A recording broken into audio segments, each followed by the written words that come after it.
HCU భూములపై వాస్తవ పరిస్థితిని పరిశీలించింది సుప్రీంకోర్టు నియమించిన ఎంపవర్డ్ కమిటీ. సర్వే నెంబర్ 25లో 400 ఎకరాలపై ఆరా తీసింది. ప్రభుత్వం నివేదిక, ఇటు ప్రతిపక్షాల నివేదికను సైతం తీసుకుంది. విద్యార్థులతో ఎంసీహెచ్ఆర్డీలో ప్రత్యేక భేటీ అయ్యింది. సమగ్ర నివేదికను ఈ నెల 16న సుప్రీంకోర్టుకు సమర్పించనుంది empowered committee. Hyderabad central university భూములను పరిశీలించేందుకు వచ్చిన సుప్రీంకోర్టు ఎంపవర్డ్ కమిటీ టూర్ ముగిసింది. ఇవాళ క్షేత్రస్థాయిలో చేసిన పరిశీలన, వివిధ రాజకీయ పార్టీలు ఇచ్చిన రిపోర్టు ఆధారంగా సుప్రీంకోర్టుకు తుది నివేదిక ఇవ్వనుంది. వాస్తవ పరిస్థితులను తెలుసుకునేందుకు నిన్న హైదరాబాద్ వచ్చిన సెంట్రల్ కమిటీ ఇవాళ ఉదయం సర్వే నెంబర్ 25లోని 400 ఎకరాలను పరిశీలించింది. దాదాపు గంట పాటు అక్కడే ఉన్న కమిటీ వివరాలు ఆరా తీసింది.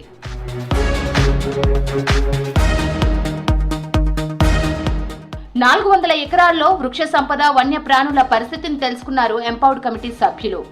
అది డీప్ ఫారెస్ట్ కిందకి వస్తుందా లేదా అనే దానిపై ఆరా తీశారు. ఇటు సుప్రీంకోర్టు కమిటీని కలిసేందుకు హెచ్సియు విద్యార్థులకు పర్మిషన్ ఇవ్వలేదు. గంట పాటు హెచ్సియులో ఉన్న కమిటీ అధికారుల నుంచి కీలక వివరాలు తీసుకుంది. ఆ తర్వాత ఎంసీహెచ్ఆర్డీలో హెచ్సియుకు చెందిన 5 విద్యార్థులతో భేటీ అయింది కమిటీ. ఆ తర్వాత తాజ్ కృష్ణ హోటల్ కు వెళ్లిన ఎంపవర్డ్ కమిటీ వివిధ రాజకీయ పార్టీల సభ్యులతో భేటీ అయింది. మధ్యాహ్నం కమిటీ సభ్యులను కలిశారు BRS MLA Harish Rao. హెచ్సియులోని survey number 25కు చెందిన 400 ఎకరాలపై డాక్యుమెంట్లు, విజువల్ తో కూడిన నివేదికను కమిటీకి అందించారు. సాయంత్రం ఎంపవర్డ్ కమిటీని కలిశారు రాష్ట్ర బీజేపీ ఎంపీలు. వాస్తవ పరిస్థితులపై కమిటీకి నివేదిక అందించారు. 2012లో అప్పటి రంగారెడ్డి జిల్లా కలెక్టర్ రాస్తే ఇయ్యాలటి దాకా 23 మీరు దిగిపోయేదాకా మీరు భూమిని మార్చలే. ఎంత కన్నింగ్ వల్ల వాళ్ళు చెప్తా మీకు.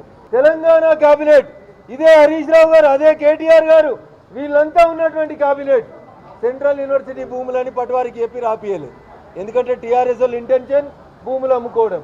మొత్తం ఈ రాష్ట్రంలో భూముల్ని నాశనం చేసింది, రియల్టర్లో కట్టుబెట్టింది. ముఖ్యమంత్రి అనే ఆఫీసుని రియల్ ఎస్టేట్ సంస్థగా మార్చింది ఎవడని ఉంటే అది టీఆర్ఎస్ పార్టీ.